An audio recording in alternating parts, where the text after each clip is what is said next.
Alright, we're going to be having a look at yet another battle avionic, but this time it's going to be one that received a pretty significant change as part of the Corpus Railjack update, i.e. the update that came before the call of the Tempestari. So, here we are in free space with the Shield of Aya and Mad Prime. Now, the battle avionic that we're looking at, of course, is good old-fashioned Void Hull. Basically, once again, you can fire out a missile or a rocket that flies off into space, and then when you activate it again, you basically get to summon another Void Hole, a black hole, if you will. So, like all avionics, if you try to spam it, there will be an increased energy use as part of spamming it, but right now it has 150 energy requirement, but that's of course because of, I believe, tactical avionics, or tactical intrinsics rather. So that is the dealio with that, but as you can see, it can last for quite some time, and it is still sucking in enemies all the way. So, now let's have a look at the battle avionic in the way of the dry dock. So,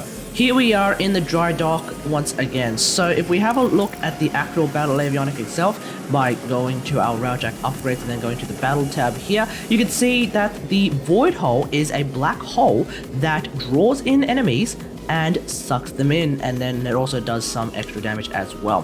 The damage itself is quite minimal, so I wouldn't really worry about that. So if you really want to use Void Hole and you want to focus on using the Void Hole quite a lot, then obviously you want to get yourself a good old-fashioned reactor, like a Vidar reactor of the Mark III kind that gives us extra range and extra duration. So that's going to be very, very useful for the purpose of using the Void Hole. The other ones, of course, involving some level of strength, basically means you're going to lose out on some of the functionality that the Void Hole can provide. So that's pretty much it. It's still a really, really straightforward battle avionic, but the big thing is now it actually works against cruise ships. So that makes it even more powerful than it used to be. So that is, of course, something that you want to check out if you decide to use Void Hole. So if you find yourself with a bunch of cruise ships in front of you, you could obviously use it to CC all of them.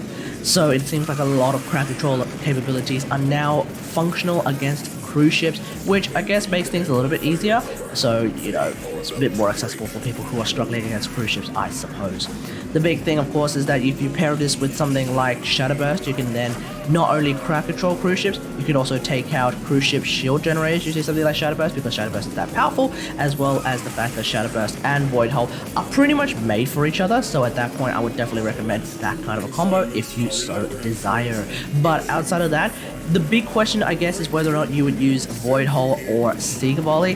The general rule of thumb is if you believe that enemies are going to be showing up in a much more clumped together kind of scenario, then the Void Hull is actually going to be a lot stronger than the Seeker Volley, because the Seeker Volley can only destroy X amount of enemies at any given point in time, whereas the Void Hull, being basically the strongest crowd control in the game, in terms of Railjack at least, is going to be able to destroy even more enemies when you pair it with something like a Tycho Seeker or a Melati or something of that nature. But outside of that, the Void Hull is more or less the same uber-tastically strong battle avionic that it has always been. It seems to have lost a bit of popularity, but that's probably because the good old-fashioned Seeker Volley is even stronger than before. But that's pretty much it. Let me know what you think about all this in the comments below. Would you use Void Hole on a regular basis, or are you still more in line to actually use something like Seeker Volley? Let me know in the comments. Otherwise, hope you guys enjoyed this. If you like this video, hit that like button, subscribe for more Railjack action, and until next time, I'll see you guys later. Thanks for watching. Bye!